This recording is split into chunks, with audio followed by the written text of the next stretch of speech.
Voici le deuxième rendez-vous que Maurice Chevalier s'est donné à lui-même sur les écrans de la télévision française et nous donne par la même occasion. Certains ont reproché à cette émission de faire la part trop belle à un individu, quels que soient ses mérites. Mettons les choses au point. Maurice Chevalier nous intéresse pour plusieurs raisons. Premièrement, il a 72 ans et, consciemment ou non, c'est le but que nous avons tous, les avoir un jour. Deuxièmement, nous avons pensé que grâce à Maurice Chevalier, il était possible de retracer l'évolution bouleversante de notre époque dans un contexte humain. Voilà.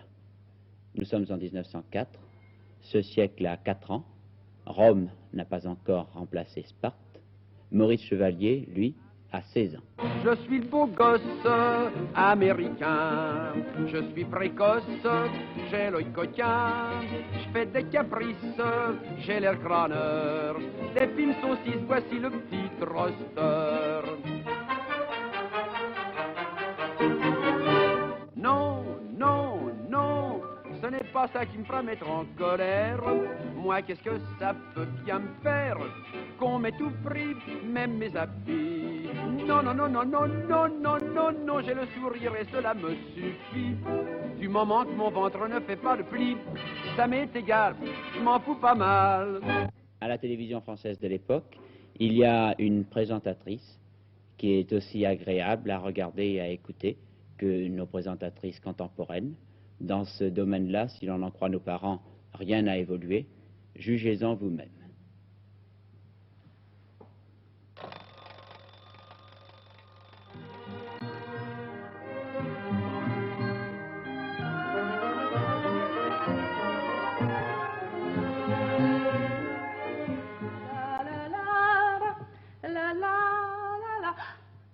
Oh, pardon, vous voyez, je ne savais pas que j'étais avec vous, je n'étais pas tout à fait prête. Je vais d'ailleurs vous expliquer pourquoi j'étais pas prête. Je vous promets, je ne vous cacherai rien. Eh bien voilà, je viens de quitter Willy et Colette qui m'avaient invité à prendre le thé chez eux. Et j'ai vu bien sûr Kiki la doucette. Mon Dieu, qu'elle est ravissante, ravissante. Vous savez, c'est leur adorable petite chatte. Et Toby Chien, quel amour aussi. Ils vont d'ailleurs écrire un livre sur eux, oui, ils m'ont confié ce projet. Vous voyez, je vous en fais part aussi. Et si bien que vous les connaîtrez, vous aussi. Mais revenons à ce qui vous intéresse, c'est particulièrement, je crois, l'actualité. Là, voilà, regardons si tout va bien. Voilà, parfait. Bonsoir, mesdames, bonsoir, mesdemoiselles, bonsoir, messieurs. Tout à l'heure, monsieur Antoine-Philippe Decaune vous présentera, grâce à notre futuroscope, la Gazette télévisée. Mais auparavant, j'aimerais vous parler de notre programme de la soirée de ce samedi de juillet 1904. Il commencera tout d'abord par l'émission de l'élite, tout voir, tout savoir, tout entendre. Après cela, vous irez au théâtre des nouveautés à l'occasion de la première de La main passe du jeune et déjà célèbre Georges Feydeau. Après cela, nous vous emmènerons à l'opéra pour la première également de Tristan et Iseult de Richard Wagner. Et ensuite, je ne vais rien vous cacher, ensuite, vous pleurez, j'en suis sûre, à Maman Colibri d'Henri Bataille, au Bercail d'Henri Bernstein et à l'Escalade de Maurice Donnet. Permettez-moi d'ajouter encore un petit mot. Bonne soirée.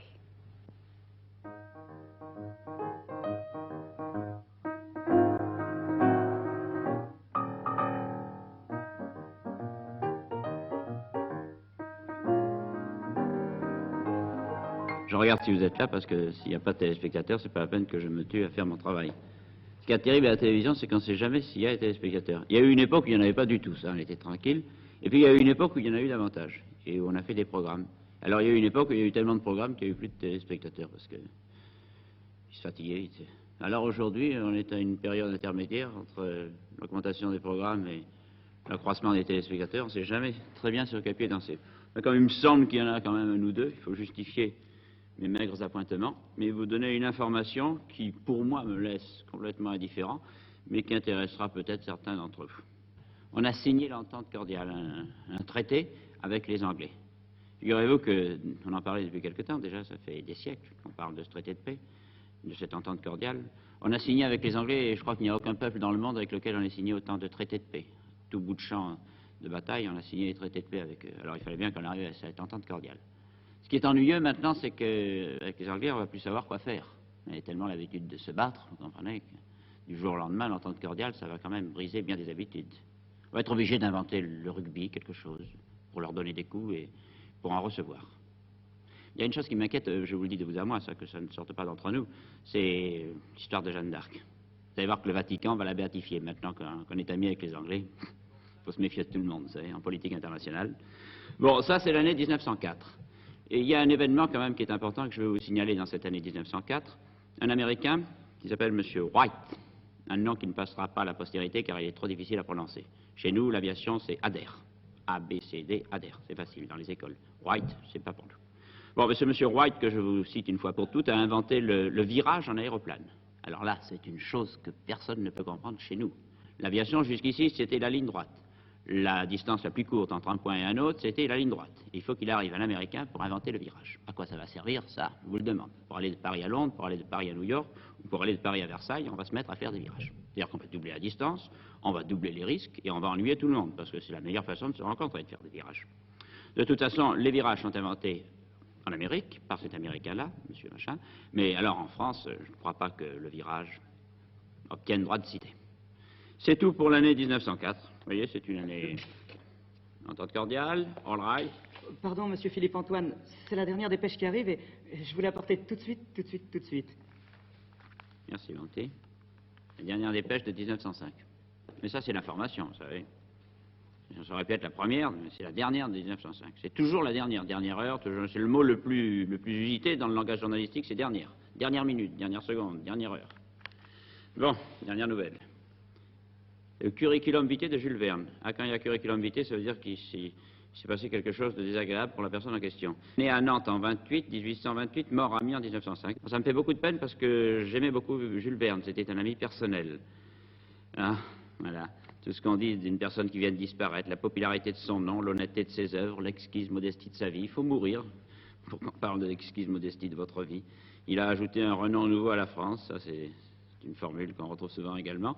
Nous pouvons à juste titre nous enorgueillir d'avoir possédé un tel homme dont un savant a pu dire « Jules Verne a popularisé la science, mais il a fait mieux encore, il a prévu, il a prédit l'avenir ». Une chose qu'il n'a pas dû prévoir, c'est qu'en 1905, il partira en voyage. Pauvre Jules Verne. Ça me fait penser à une autre chose, c'est que j'avais promis à M. Verne, c'est bizarre de l'appeler M. Verne maintenant qu'il est mort, Jules Verne, disons, pas soyons familiers, je lui avais promis de partir faire le tour du monde en 80 jours pour voir si ses sources d'information ne l'avaient pas trompé et si ça se passait bien comme il l'avait décrit. Alors ce qui est promis est promis, on n'a pas le droit de manquer à une promesse qui est faite à une personne qui vient de décéder, alors j'y vais. J'y vais, mais il faut que je pense à l'avenir et que je laisse ma succession, bien lourde, à un de mes meilleurs camarades. J'en profite car il n'est pas suspendu en ce moment, saisissons l'opportunité aux cheveux. Il s'agit de Roboald du Val d'Argé, un garçon que vous aimez bien, un garçon qui a du caractère et un garçon qui aime souvent se tenir suspendu à un fil délicat, un coup de fil quelquefois, car il suffit d'un coup de fil pour l'envoyer aux pâquerettes. Bon, moi je vais faire mon tour du monde, je vous dis au revoir, j'espère que vous serez là quand je reviendrai, j'espère que les programmes se seront améliorés pendant ce temps-là, et que vous serez plus fidèles que nombreux. Au revoir.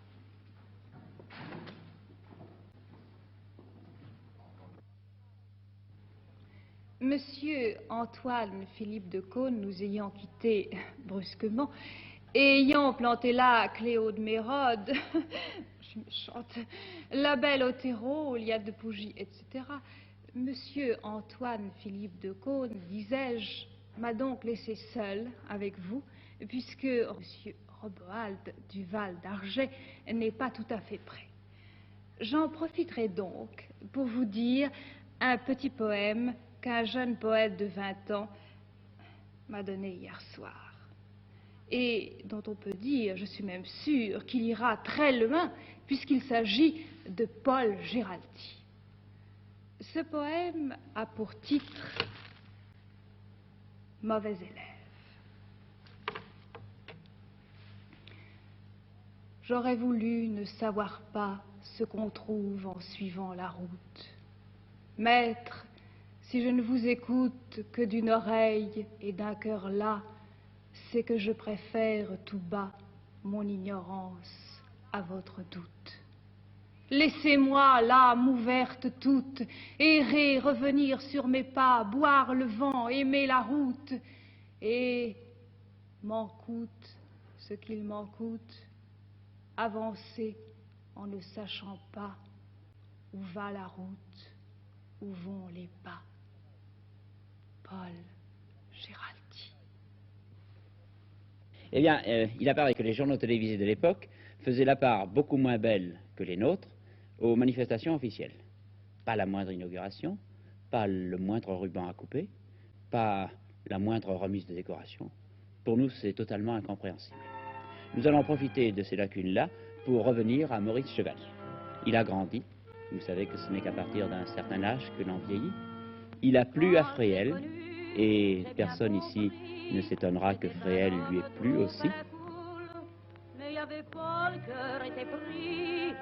J'étais comme folle, j'étais comme saoule. Si bien que lorsqu'il l'a voulu, d'un geste, il a fait de moi sa femme. J'étais une loque, je ne pensais plus, une bête en rute sans cœur. Il a rencontré enfin et découvert sur les scènes de variété un personnage qui devait devenir le principal ornement plus tard de nos écrans de cinéma. Le grand, le terrible Jules Remy. Le témoin est ma sœur. Dans la salle, il y a mon neveu et ma fille.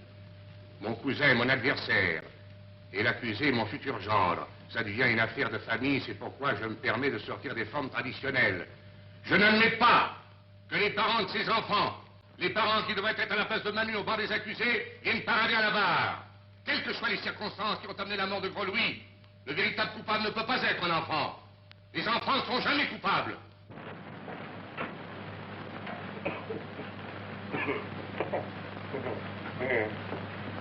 Je sens les dispositions pour composer. Poète et paysan. Non, ça existe déjà. Organiste et maestro léger. Organiste et maestro léger. Chansonnette intima.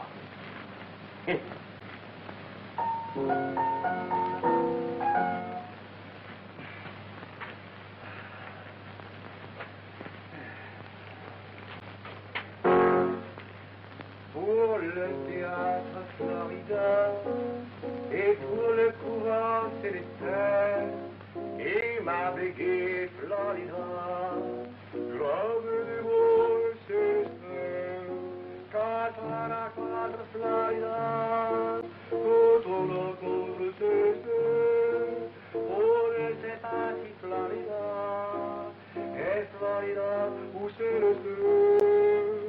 Comme c'est Florida, et Florida, c'est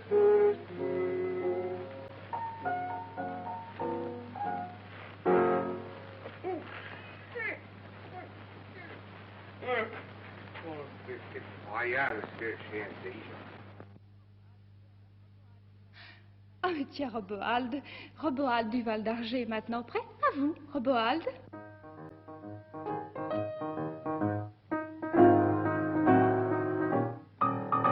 Merci Jacqueline, bonsoir tout le monde. Antoine Philippe est donc parti en me laissant le soin de terminer pour vous cette année 1905. Et à la vérité, tout ce que je peux lui souhaiter, c'est de ne pas, dans son tour du monde à la recherche de Jules Verne, c'est de ne pas se promener trop du côté de Mukden, dans ces grandes plaines où, au cours de la guerre russo-japonaise, et plus particulièrement de la bataille de Mukden, les Russes viennent de laisser 100 000 hommes sur le terrain. Mais c'était en mars 1905. Nous abordons maintenant l'année 1906. C'est d'abord l'épouvantable catastrophe de Fourrières. Un coup de grisou dans une mine et 1200 victimes. La plus grande catastrophe minière de tous les temps, passé, présent, et nous le savons, nous, à la télévision, à venir, au moins jusqu'en 1960. Et que dire de ces 13 rescapés sortis des décombres après 21 jours d'apocalypse?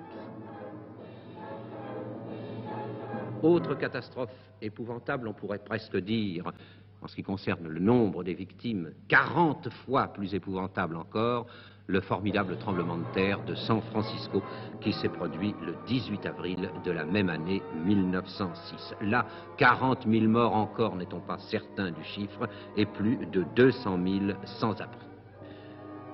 Nous avons heureusement en cette année 1906 des choses un peu moins tristes à vous annoncer, et notamment le véritable premier vol, peut-on dire, d'avion. Qu'on nous permette, sur ces images du premier oiseau d'Adair, d'abandonner le temps d'une minute cette impassible objectivité qui est la règle au sein de la petite gazette télévisée. Il n'est pas possible, en effet, de revoir l'envol de Santos Dumont à Bagatelle, où les 50 premiers mètres parcourus dans les airs à 2 mètres du sol par le biplan de Voisin, sans s'exalter à la foi prodigieuse de ces hommes de chez nous, qu'aucun échec n'a rebuté et qui, au péril de leur vie, prouvent quotidiennement au monde que l'ingéniosité humaine peut vaincre la pesanteur terrestre. Vous avez reconnu bien sûr Farman lors de la première liaison aérienne entre les deux villes de Châlons et de Reims. Et l'ingéniosité des uns, le courage des autres font qu'en cette année 1908, on ose tout entreprendre, même de s'envoler de la surface liquide de la Seine pour planer au gré des vents. Et voici Bossoutreau, 5 heures 18 minutes aux commandes, coupé du reste du monde. Et Bradjon des Moulinets, 1100 km d'une seule traite, 11h40 de lutte. Les records à peine établis pulvérisés, des appareils de plus en plus puissants, de plus en plus sûrs. Bientôt, à la portée de chacun de nous.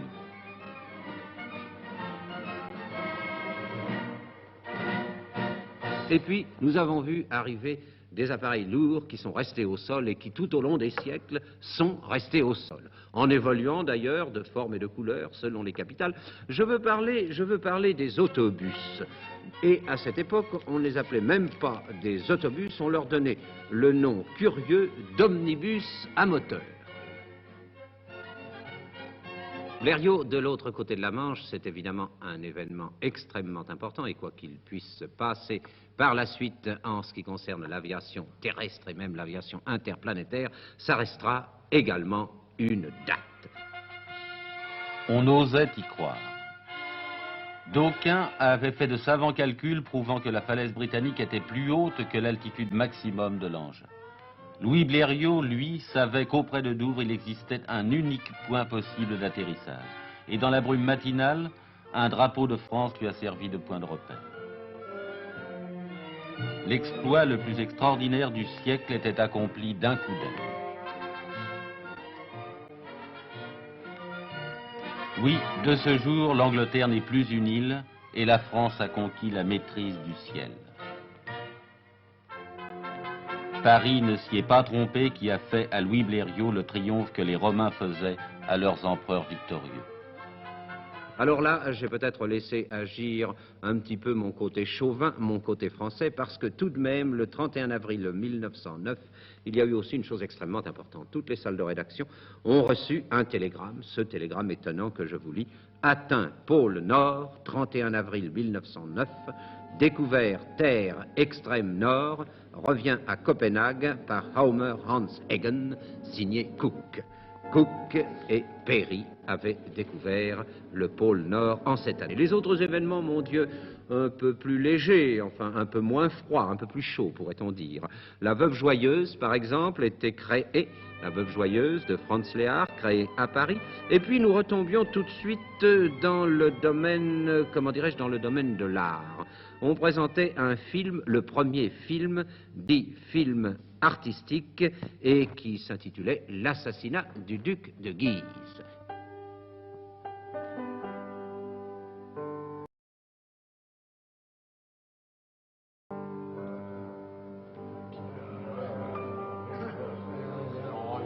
Ouais. Méfiance.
Voilà donc le duc de Guise assassiné en la personne de Monsieur Le Bargy, je crois.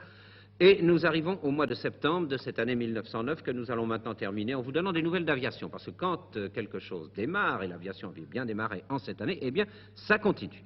Un grand meeting d'aviation avait lieu le 29 septembre.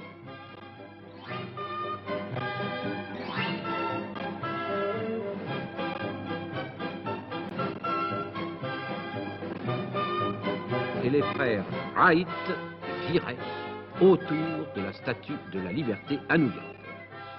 Et en somme, on aurait pu terminer cette année sur une excellente note.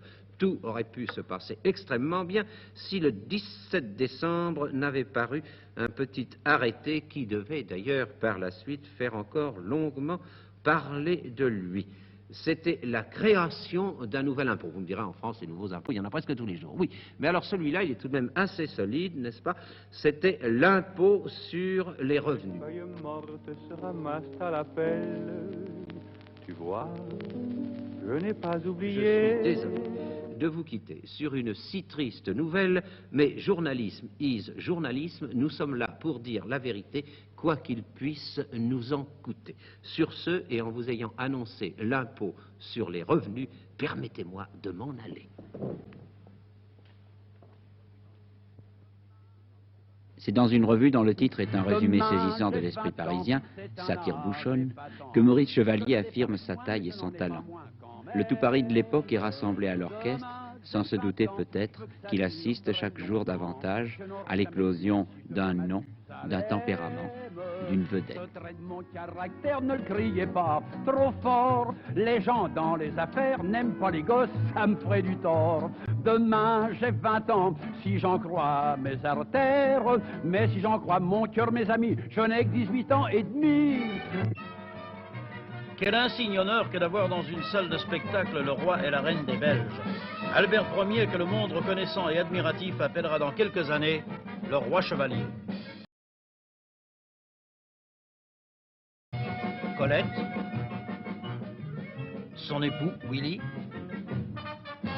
Cléo de Mérode, Yann de Pougy, et enfin la belle Otero et ses danses espagnoles, au cours desquelles les hommes se giflent, se provoquent en duel, tandis que les princes du sang s'évanouissent d'aise. Une fois, un pauvre gars, et l'on l'enlève, et l'on l'enlève. Il y avait une fois un pauvre gars qui aimait celle qui ne l'aimait pas. Et il y a même Polaire, dont le physique et le talent sont tant discutés. Moralité, on ne peut pas plaire à tout le monde. Apporte-moi demain, et l'on l'enlève, et l'on l'enlève. On y rencontre aussi cet Anglais qui chante en français avec un accent si amusant. Fragson, Mr. Fragson of course. A-t-elle souri le paradis n'a rien d'aussi joli que les charmes de ma blonde. Je n'aime qu'elle au monde. Ses yeux charmeurs, mon sorceleur, c'est tout mon bonheur. Et même Mistinguett.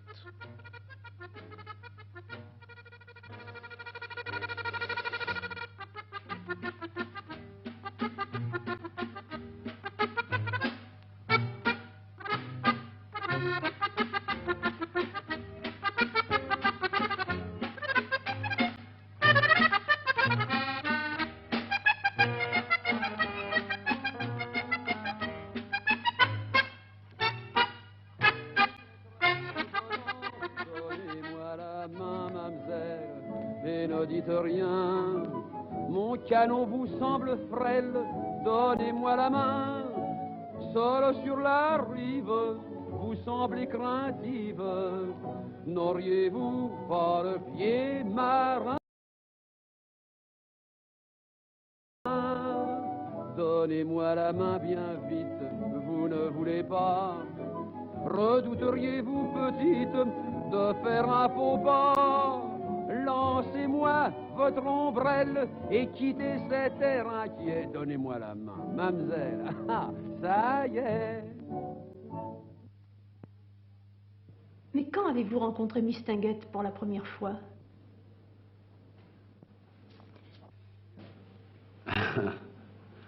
Il y a quelque temps, enfin. Vous savez, j'étais amoureux, moi, de Mistinguett depuis que j'avais 13 ans. J'allais la voir à la galerie, à l'Eldorado, et j'étais absolument fou de cette femme-là qui représentait tout ce que je pouvais aimer, physiquement et même dans sa manière de chanter et de travailler. Et j'avais environ 15 ans et demi, j'étais copain avec un comique de l'Eldorado qui s'appelait Bépoil, qui était un type très gentil, et à qui j'avais dit mon sentiment de gosse, mais de gosse très, très sérieux, pour Mistinguett. Alors il m'a dit, veux-tu que je te la présente un soir? Vous pensez, c'est comme si on m'avait demandé si je voulais rencontrer, je ne sais pas moi, Jésus-Christ, tu vois. Alors je suis allé un jour dans les coulisses, il m'a amené dans la loge de Mistinguett, j'ai cru que j'allais me trouver mal, j'avais des vapeurs, j'avais des sueurs, et elle m'a regardé très gentiment d'abord, elle m'a dit, alors vous êtes artiste? Comment vous vous appelez? Ben, je dis, je m'appelle Chevalier, madame. Elle me dit, ben écoutez mon petit Chevalier, je crois que vous allez faire une belle carrière parce que vous avez une belle petite gueule. Remarquez que j'avais 15 ans, on change.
Tiens, là-dessous. Oh, cette soirée est absolument charmante. Oh, des petites fleurs là-bas. Oh, il y a des jolies fleurs. Du thé, de la verveine. Oh, oui, oui. Chachia, ah, le chien. Chachia. Vite, vite, vite, vite, vite.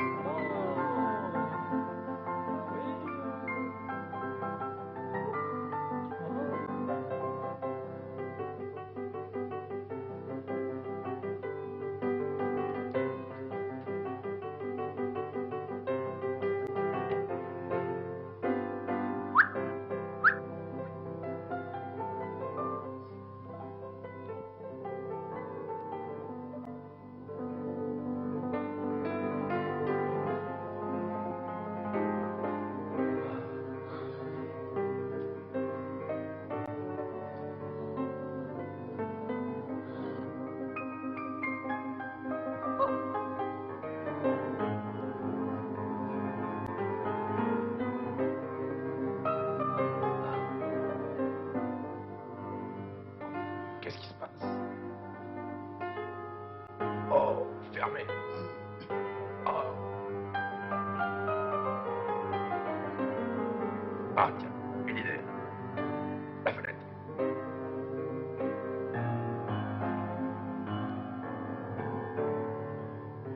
Mon Dieu, mon gaillard. Mon gaillard. Non.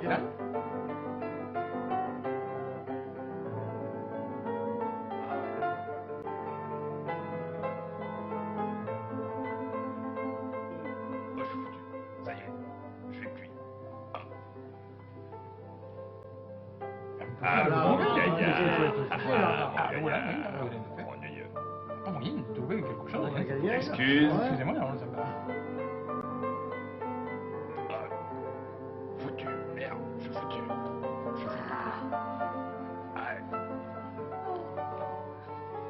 À moi! À moi! À moi!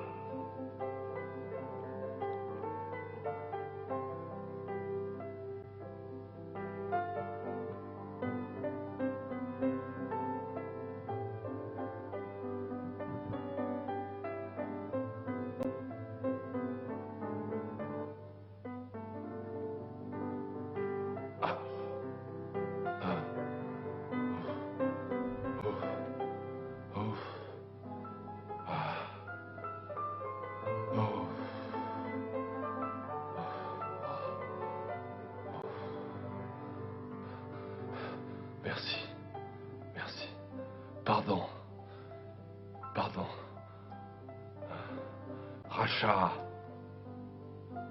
Rédemption. Travail. Rédemption. Honnête homme. Honnête homme. Merci, merci. Merci.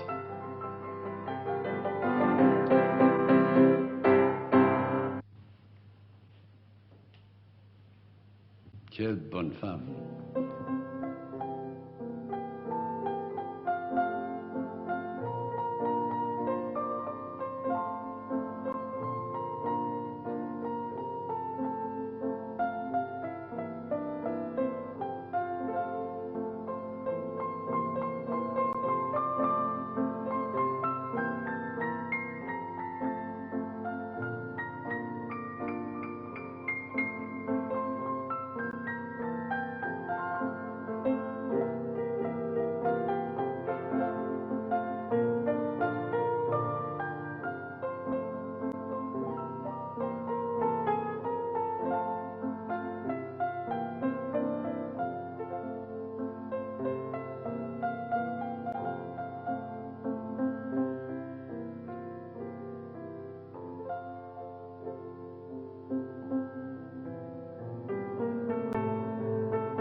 Quelle bonne femme.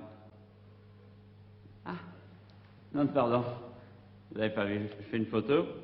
J'arrive de faire le tour du monde en 80 jours. Je vous demande pardon de parler avec un chapeau sur la tête, mais je l'ai acheté en Angleterre, je ne sais plus le sortir. On me l'a mis là-bas. Attendez, je vais essayer encore une fois. Encore une photo tant que j'y suis. Voilà, j'étais obligé de le faire sauter. Il m'a mis une épingle anglaise. Je ne savais pas m'en débrouiller. Ah, que je vous raconte un petit peu ma vie, car j'arrive seulement maintenant. Pardon. Oh, ça arrête la technique, je vous jure. J'arrive de mon tour du monde en 80 jours. Je le mets toujours comme ça parce qu'il y a toujours une occasion d'appuyer. Oui, j'ai mis 5 ans pour faire le tour du monde en 80 jours, parce que j'ai eu des difficultés au départ en France. Il m'a fallu 2 ans et demi pour avoir les papiers. On m'a fait courir dans les bureaux, administration par-ci, et puis alors, j'ai été prisonnier également des Anglais pendant 1 an, à l'occasion de la guerre russo-japonaise. C'est vous ce qu'il y a d'anglais dans cette guerre russo-japonaise. D'ailleurs, je ne sais pas si vous avez remarqué, il y a des Anglais dans toutes les guerres.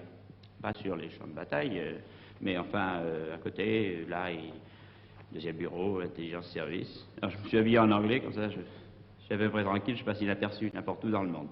Mais ce n'est pas en faisant l'anglais que j'ai gagné ma vie.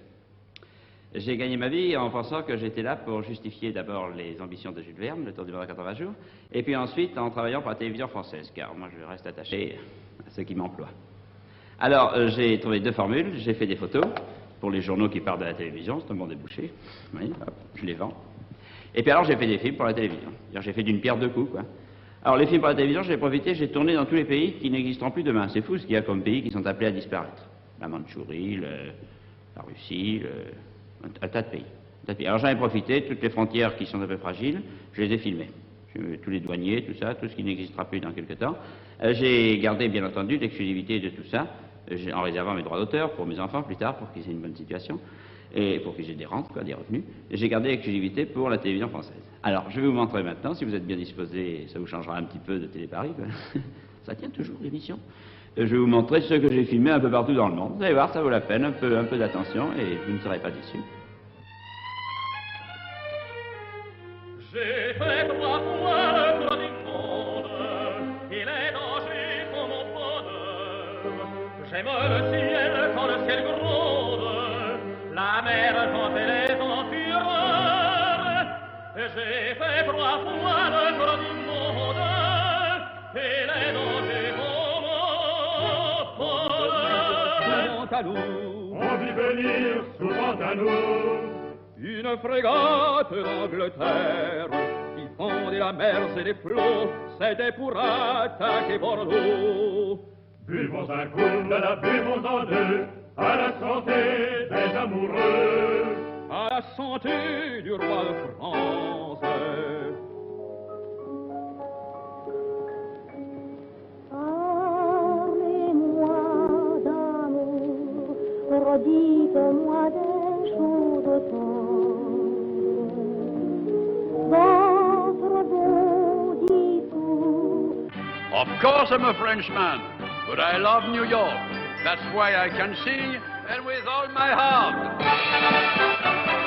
I'm a Yankee Doodle dandy, a Yankee Doodle Parisien, a real life nephew of my Uncle Sam, born on the 14 Juillet.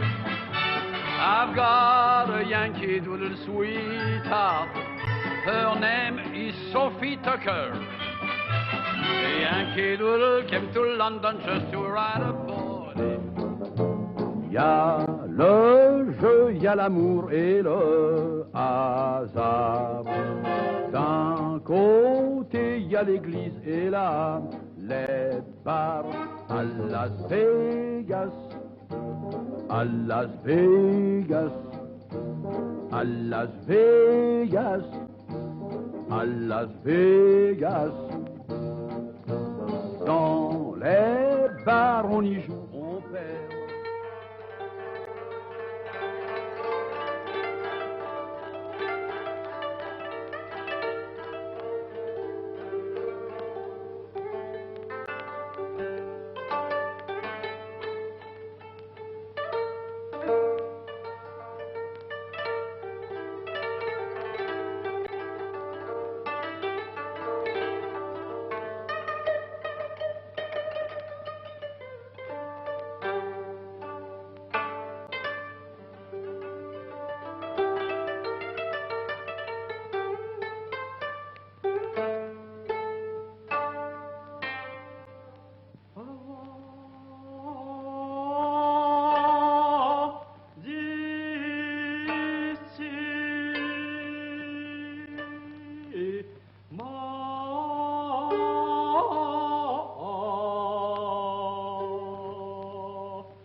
Scalinatella longa, longa, longa, longa, stritulella, stritulella,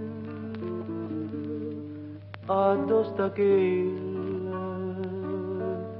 innamoratella,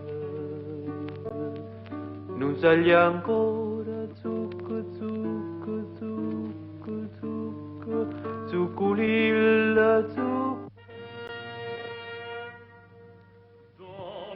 Voyage, combien d'orages, que de naufrages, mais en retour, au sein des fêtes, que de conquêtes, que d'amour et de sans-amour, italienne, circassienne. Oh, c'est Antoine Philippe, quel voyageur et quel lâcheur. Je vais maintenant donner l'antenne à Jean-Marie, Monsieur Jean-Marie Laurent Panchenier, qui va vous donner la suite de cette gazette télévisée. À bientôt.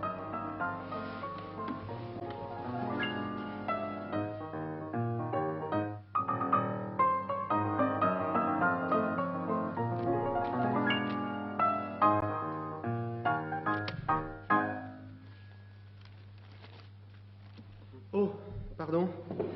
Excusez-moi, j'étais en train de chercher les informations, les dernières informations. Enfin, celles de la semaine dernière, comme d'habitude. De toute façon, ça n'a pas d'importance. Vous savez que les informations, comme dit un de nos grands chefs, ce n'est rien du tout. L'essentiel, c'est qu'on fasse un grand spectacle. Alors, à la Gazette, faisons le spectacle. Musique, s'il vous plaît.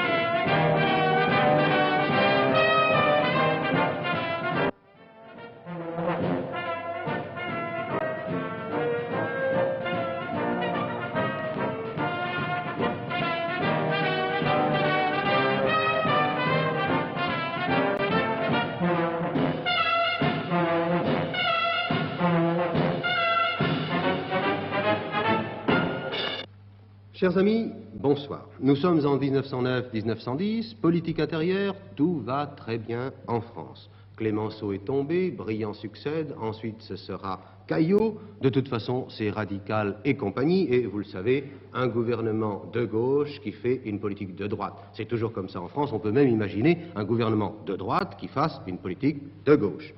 Il y a évidemment une certaine instabilité gouvernementale, mais elle est compensée par une extraordinaire stabilité administrative. Et si vous apparteniez à cette maison comme moi, vous sauriez ce que c'est l'administration et combien elle est solide. Il y a certes des grèves. Vous savez que la CGT existe depuis peu de temps. La CGT a lancé toute une vague de grèves. Rien qu'en 1910, il y a eu 1502 grèves dans 14 175 établissements. Mais enfin, la France pêche à la ligne, elle va canoter sur la Marne, elle joue à la manie et à l'écarté, tout va très bien. L'agriculture, l'industrie, les finances même, à tel point que nous faisons de véritables placements de pères de famille à l'étranger. Par exemple, l'emprunt russe, 8 milliards de francs lourds en Russie. Cela signifie que nous contrôlons le transsibérien, que nous contrôlons les pétroles du Caucase, et puis pourquoi pas, nous pourrions même imaginer que nous contrôlerons un jour la politique. Nous pouvons être fiers d'être français, l'argent, notre argent, est bien placé. Passons maintenant à la politique étrangère. En politique étrangère, en 1910, un événement regrettable, la mort d'Édouard VII.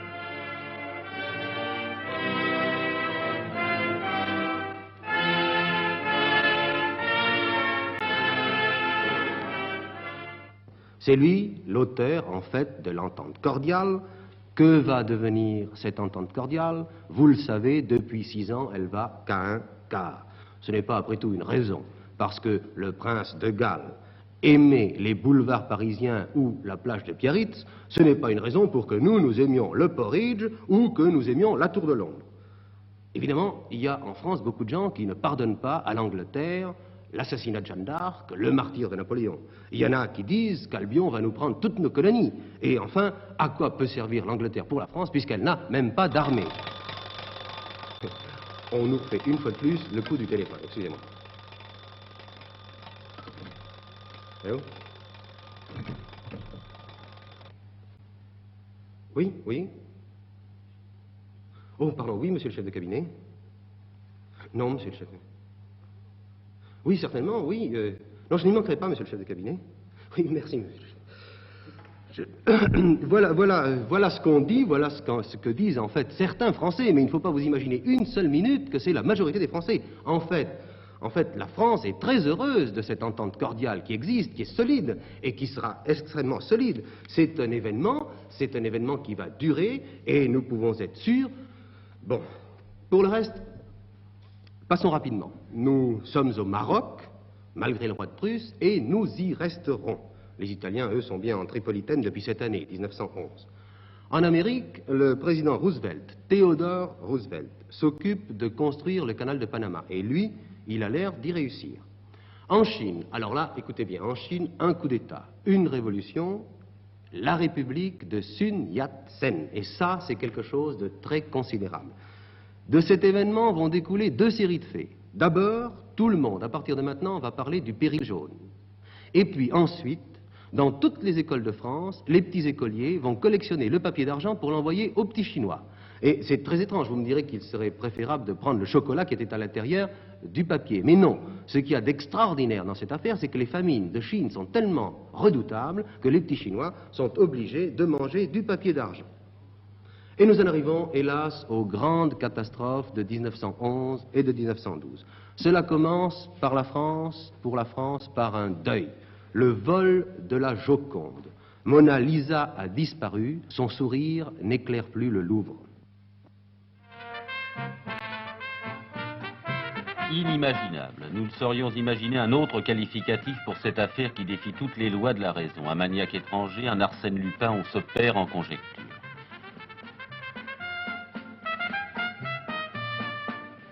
Nous avons nous-mêmes repris l'enquête. Au Louvre, où le gardien, malgré son émotion visible, a pu nous rappeler en quelques mots l'histoire de Mona Lisa. Amené par François Ier, emmené par un inconnu. Nous avons ensemble tenté de reconstituer le forfait. Oui, sans doute est-il entré, les mains vides, pour repartir avec sous son bras le célèbre sourire. Mais pourquoi le saurons-nous jamais? L'affaire de la bande à Bono, ensuite. Toute la société est indignée par les activités meurtrières de cet individu sinistre. Il se prétend anarchiste, les bonnes gens ricanent et disent, évidemment, ces anarchistes, nous le savions, ce sont tous des bandits. Et Bono et sa clique seront finalement liquidés. Avril, l'anarchiste Bono, inventeur du premier hold-up en voiture, est cerné avec sa bande par la police à Choisy-le-Roi. Bataille féroce, des morts, Bono se suicide de 2 balles dans la tête. Ce paquebot britannique, 271 mètres de long, appartient à la White Star Line et navigue dans les eaux de l'Atlantique Nord. 14 avril 1912, il est 23h36 exactement. La nuit soudain fraîchit terriblement. Quelle est cette forme blanche encore indistincte? Les hommes de quart donnent l'alarme. Mais il n'y aura rien à faire car ce paquebot, c'est le Titanic. Et le bloc formidable de glace va écraser ce navire de 60 000 tonneaux comme un simple jouet d'enfant. Au large de Terre-Neuve, contre la montagne de glace à la dérive, la masse d'acier dont les hommes ont fait le plus beau paquebot du monde va se plier, se déchirer, s'ouvrir, s'effilocher comme un tissu léger.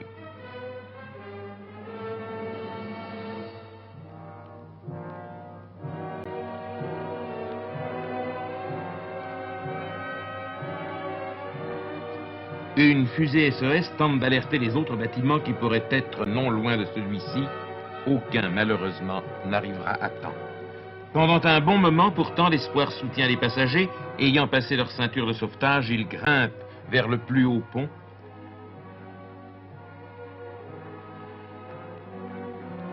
Mais là, tandis que l'orchestre du navire s'est mis à jouer comme si de rien n'était, tous ceux qui sentent que maintenant l'heure est venue entonnent l'hymne « Plus près de toi, mon Dieu ».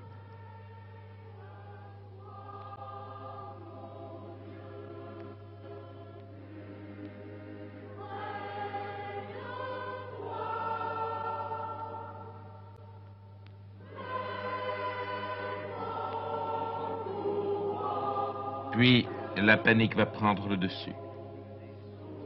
On a jeté les chaloupes à la mer et selon le règlement, les passagers des premières classes y ont droit avant ceux de seconde. Même devant la mort, la dérisoire inégalité humaine demeure dans sa stupidité féroce. Les dernières minutes sont hallucinantes. L'eau pénètre partout, ravage tout, balaye tout. Le Titanic, géant des mers, va s'enfoncer dans le néant.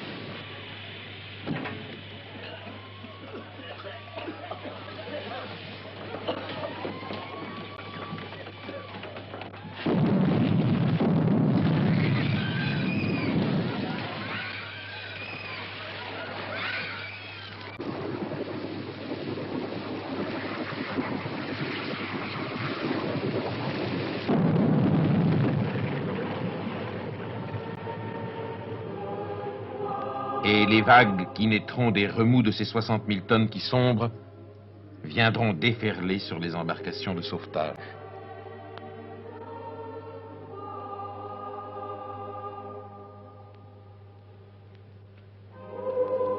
« 1500 morts, c'est à l'époque la plus horrible catastrophe maritime de tous les temps. »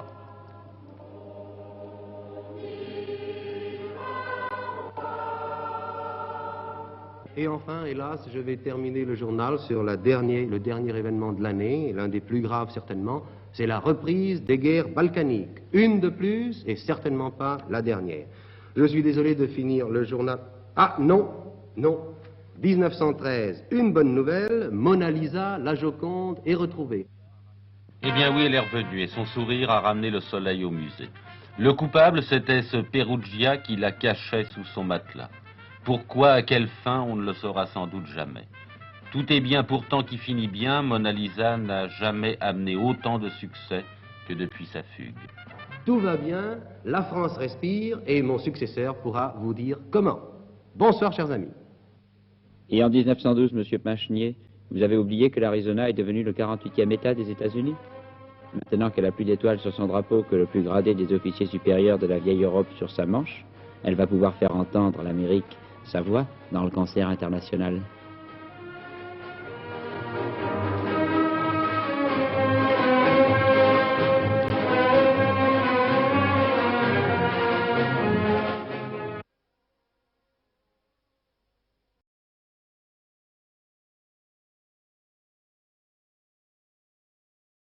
À cette époque-là, un autre garçon faisait aussi ses débuts dans la vie. Il avait choisi, lui aussi, un métier difficile. Il devait réussir, lui aussi, avec le même éclat que Maurice Chevalier. Après plus de 50 ans, les deux jeunes garçons du début du siècle se retrouvent avec le même plaisir qu'au premier jour. Bonjour Georges. Bonjour Maurice, comment Je suis vas-tu? très très heureux de t'avoir à la maison, parce que tu sais que j'ai été un admirateur de toi depuis ma grande jeunesse.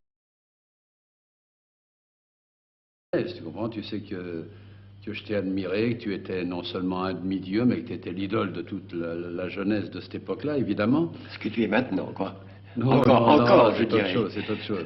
C'est autre chose. Mais toi, tu as été quelque chose dans le sport de tellement unique, tu comprends, parce que j'ai été dans tous les pays, j'ai vu les grands de la boxe dans tous les pays, et dans aucun pays, il n'y a un homme qui a été champion de chaque catégorie à mesure que sa croissance le menait à un poids supérieur. Et ça, c'est une histoire unique en boxe, tu comprends? Tu es le plus grand bonhomme de boxe que la France a fait et probablement fera. Alors je suis très content. Et quand je pense qu'il y a qui a 50... ne rougis pas, il y a 54 ans qu'on se connaît. Hein. C'est bien sûr que c'était moi il y a 54 ans. Oui, c'est toi, je reconnais tes yeux. Oui, 54 ans. Alors tout ce qu'on peut souhaiter, vois-tu, eh ben, c'est que dans 54 ans, on puisse être encore réunis tous les deux pour dire bonjour à tout le public de France. Hein? C'est gentil. Moi aussi, je voudrais bien me retrouver avec toi il y a 54 ans. Eh ben, espérons, pourquoi pas, avec les nouvelles pilules, tu sais, ça peut arriver. Hein? D'accord. Quand on est tout môme et qu'on vient à Paris, que veut-on voir le premier soir? Avant l'opéra, les musées, les Tuileries, que veut-on voir rempli d'espoir? On veut choisir aussitôt sans manière, ou casino, ou folie bergère. On a juste 16 ans, on y vient en tremblant, folie bergère. On hésite primo entre le casino, folie bergère.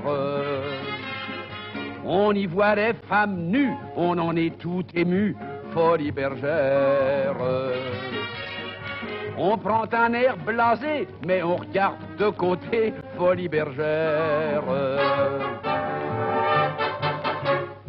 On a passé 30 ans, on y vient en flambant, folie bergère. On est fiers maintenant, on est au premier rang, folie bergère. Nous voici aux Folies Bergères, où, il y a 52 ans, en 1908, je débutais comme vedette de la partie musicale dans mon tour de chant. Un critique très important, très influent de l'époque, Fernand Nausière, écrivit le lendemain de mes débuts. D'où sortait cette espèce d'escogrie flashée sur la scène de notre premier musical? Qui avait engagé ce laborieux et pénible comique pour paraître ainsi au centre de numéros de premier ordre? Et d'une vulgarité en plus de tout cela? Cette chanson sur le chef-d'œuvre de Henri Bataille, L'enfant de l'amour? Quelle ordure! Mais tandis que Nausière était dur avec lui, Colette écrivait. Très bon musicien d'oreille, danseur né, Chevalier aurait pu s'abandonner à son instinct du rythme et nous séduire au même titre qu'un spectacle de danse ou de chant. C'eût été là le côté facile de sa mission, mais chez lui, tout est tact et vigilance. À une matinée du jeudi à l'Alhambra qui porte maintenant votre nom, Miss Tinguette, je crois, se trouvait juste assise à vos côtés. Oui. Je me souviens très bien. J'étais déjà en vedette depuis 1 an aux Folies Bergères et j'avais appris que Miss Tinguette, ma Miss Tinguette, mon rêve, allait jouer la prochaine revue et que, plus que probablement, comme j'étais le seul dans cette troupe où il y avait de grands comédiens, mais des comédiens d'âge, j'étais le seul à savoir danser, à savoir faire un tas de choses modernes, n'est-ce pas?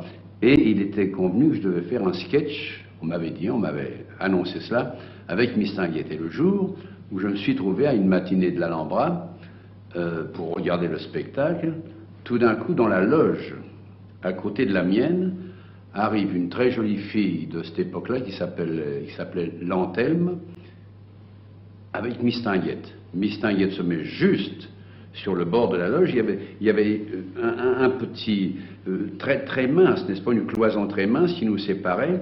Et en regardant comme ça, je voyais le profil de cette femme que j'adorais, n'est-ce pas? Tout d'un coup, elle commence à regarder la salle, commence à regarder qu'est-ce qu'il y avait dans la loge à côté d'elle, et m'aperçoit. Elle semble se demander qu'est-ce que c'est que ce... Je connais ce visage-là. Et elle me dit, mais vous n'êtes pas chevalier? Et je dis, si madame, si madame. Ah, ben elle dit justement, je viens d'apprendre que dans la prochaine revue que je vais jouer aux Folies Bergères, on vous fera jouer avec moi.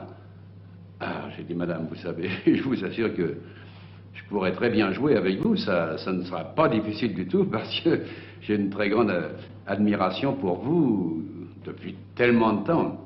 Alors elle m'a regardé très gentiment, j'ai encore eu un peu de vapeur, et mon Dieu, ça m'a fait une après-midi très très émouvante. Folie tellement dans la peau, j'en suis marteau, Dès qu'il me touche, c'est fini. Je suis à lui. Quand ses yeux sur moi se posent, ça me rend toute chose. Je l'ai tellement dans la peau qu'au moindre mot, il me ferait faire n'importe quoi. Je tuerais ma foi. Je sens qu'il me ferait venir infâme, mais je ne suis qu'une femme et je l'ai tellement dans la peau.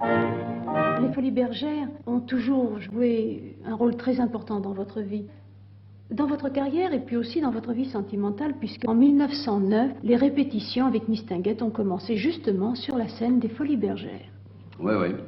Oui, le jour de la première lecture des rôles, je me rappelle très très bien, j'étais sur la scène, tous les artistes étaient là, et le metteur en scène, l'auteur de la revue, qui s'appelait P.L. Flers, m'appela chevalier. J'arrivais devant, n'est-ce pas, devant lui. Il appela Mistinguett et il nous expliqua que nous allions faire une scène dans la revue qui s'appellerait la valse renversante, c'est-à-dire que après une scène comique où tous les deux nous aurions eu des textes et des chansons à chanter, nous devions nous mettre à valser, tous les deux, serrés l'un contre l'autre, et valser d'une manière si électrique que nous faisions tomber les meubles, tomber la table, tomber le buffet, et que finalement, après avoir fait dégringoler toutes les chaises et les meubles de la pièce qui était sur la scène, nous faisions un genre de saut périlleux, toujours valsant, sur un canapé qu'il y avait là. Nous nous enroulions dans un tapis pour nous dérouler. Après, n'est-ce pas, sortir du tapis, valser près de la fenêtre et disparaître par-dessus la fenêtre. C'était la fin de la danse. Les répétitions furent adorables. Mistinguett, de plus en plus, à mesure que je la connaissais, me plaisait de toutes les manières, parce qu'elle avait la gouaille, parce qu'elle avait le chic, parce qu'elle avait quelque chose de noble et de terriblement populaire. En somme, mon Ménilmontant s'y retrouvait très très bien avec elle, et elle me plaisait infiniment. Et un jour, mon Dieu, vous savez, ces choses-là, ça doit arriver probablement quand on les désire tellement. Un jour, en nous enroulant dans le tapis, quand nous étions tous les deux dans ce tapis, absolument séparés du reste du monde, ben mon Dieu, nous avons compris ce jour-là qu'il n'y avait pas besoin de chercher l'amour ailleurs.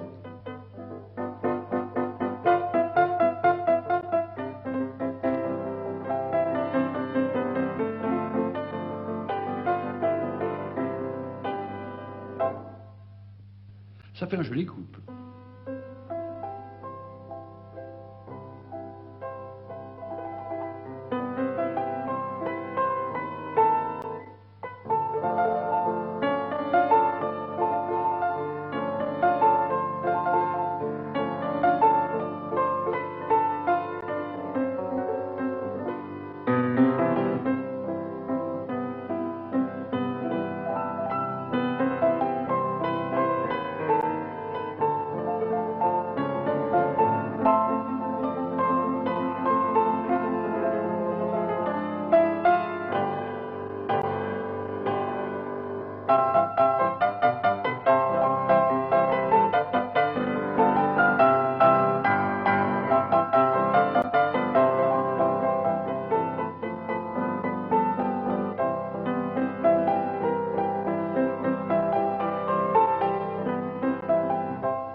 femmes sont admirables et toutes semblables à des oiseaux.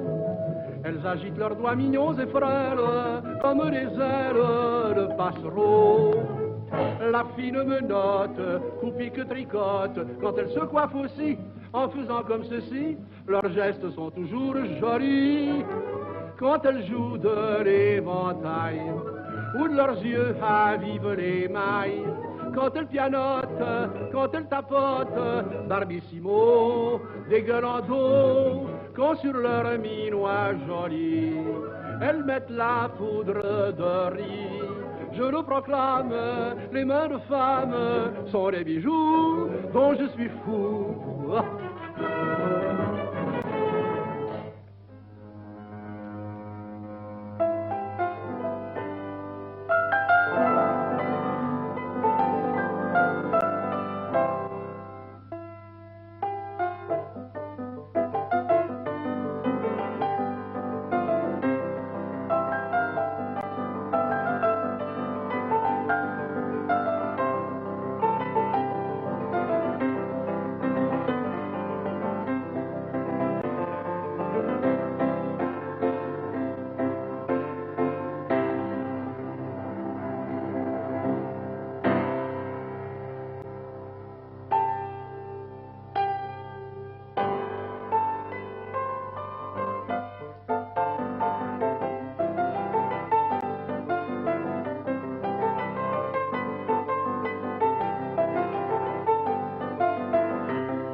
C'est une belle histoire.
Une belle histoire pendant une belle époque. Mais nous sommes en 1913 et les années qui viennent vont permettre à Maurice Chevalier et à bien d'autres de montrer que pour défendre sa joie et ses raisons de vivre, un homme peut trouver la force de mourir. C'est dans le résumé de ces années que nous allons découvrir que Maurice Chevalier n'est pas un personnage d'opérette, mais un homme, tout simplement. Dans la vie, faut pas s'en faire. Moi, je ne m'en fais pas. Ces petites misères seront passagères, tout ça s'arrangera. Je n'ai pas un caractère à me faire du tracas. Croyez-moi, sur terre, faut jamais s'en faire. Moi, je ne m'en fais pas. Ba-da-da-da. Ba-di-da-da-da.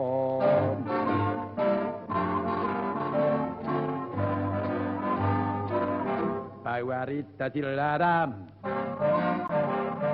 Ba-du-da-du-de. Ta-ra-ra-ra.